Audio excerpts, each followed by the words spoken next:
بسم الله الرحمن الرحيم. النهاردة إن شاء الله هنشرح برنامج الباك اب اللي احنا عاملينه، وهنشوف ايه فوائد البرنامج اللي احنا هنشتغل عليه ده. هنشغل البرنامج كده زي ما اتفقنا. طبعا برنامج الباك اب ده بياخد باك اب من أي قاعدة بيانات زي ما احنا شايفين كده: أكسس 2003 2007 2010 لوكال سيرفر SQL سيرفر سايبس سيرفر الكلام ده كله. طيب تعالوا ناخد 2003 كده نشوف هنعمل ايه. هنختار قاعدة البيانات الأصلية اللي عندنا، مثلا تعالى أنا كنت بجرب طبعا نشيل دي، وعندنا مثلا هناخد باك اب من ايه، من دي، ونحطها على الديسكتوب تيست جريد. نقول له اوكي، ونقول له اوكي كده اخترنا خلاص الباك اب. عندنا تيكا باك اب وريستور باك اب. طيب تيكا باك اب هنفتح كده بمجرد ما ندوس دوسة واحدة، بص كتب لك ايه، اسم قاعدة البيانات والتاريخ بتاعنا اللي احنا فيه دلوقتي.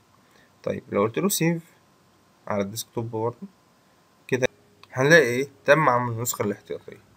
طيب تعالوا نشوف كده عملها فين. اهي على الديسكتوب تاريخ ايه، 15/5/2015. طيب لو جينا فتحنا كده، دي النسخة القديمة. تعالوا نلغي الجدول ده، نقول له يس يس كده جدول اتلغى. تعالوا نعمل ريستور للايه، للباك اب بتاعنا ده. طيب احنا خلاص خدنا الباك اب اهو، وبعدين هنعمل له ريستور تاني اهو. نفتح كده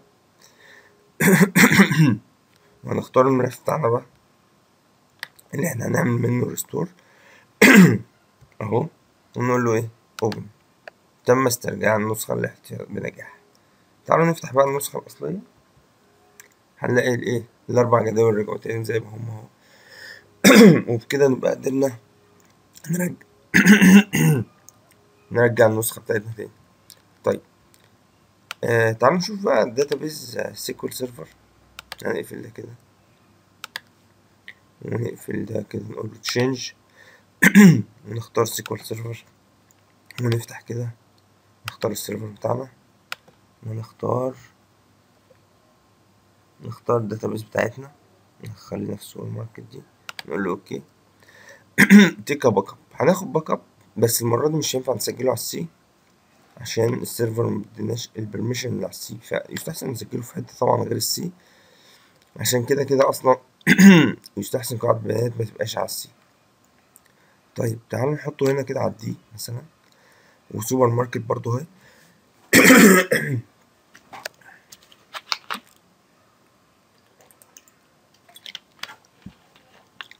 وهقول له سيف.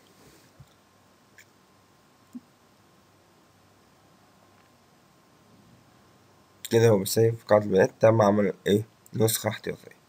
طيب لو انا قلت له اوكي، تعالوا نشوفه على الدي عامل ازاي اهو. ادي النسخة الاحتياطية بتاعتنا سوبر ماركت. طيب لو فتحنا السوبر ماركت بقى نفسه عشان نلغي جدول كده ولا نلغي جدولين عشان نطمن الدنيا ايه ماشية مظبوط.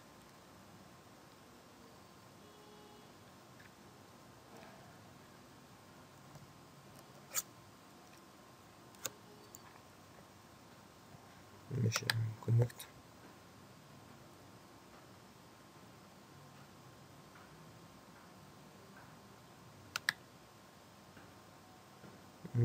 سوبر ماركت اهو، تيبل.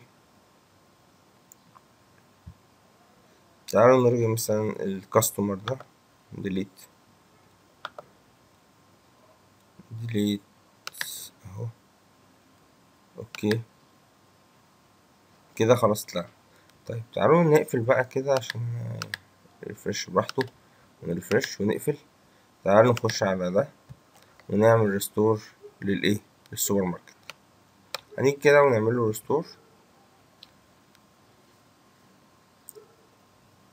الموضوع بمنتهى البساطة اهو، تم استرجاع النسخة بنجاح.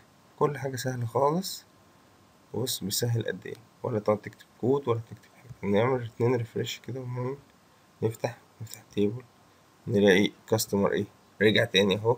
وكده احنا قدرنا نرجع النسخة الاحتياطية اللي احنا كنا عاملينها. طيب ده بيدي ميزة في ايه بقى، بيدي ميزة جامدة جدا. أنا ممكن أعمل القصة دي كمان، أودي البرنامج الصغير ده إن شاء الله يعني لل... للي بيشتغل.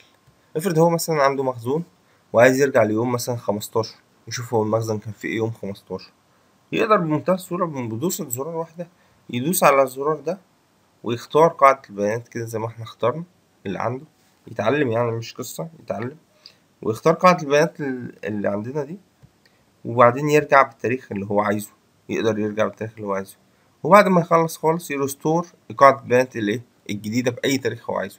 كده يبقى احنا أتحنا له إن هو يقدر يتحرك بسهولة بين التواريخ في قاعدة بيانات أي يوم عايز يرجع له يرجع له ببرنامج صغير وبزرارين صغيرين خالص. فده ممكن يتباع برنامج لوحده بره إن شاء الله. وطبعا أنا البرنامج ده مجاني مع البرنامج الأولاني، كويس، ولكن إن شاء الله هنطوره وهنعمل له سكادول وهيتباع نسخة لوحده عشان ونسخة إن شاء الله سعرها رخيص مش غالي.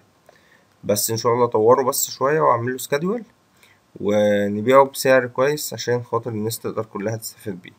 أشوفكم على خير الدروس الجاية إن شاء الله. السلام عليكم ورحمة الله وبركاته.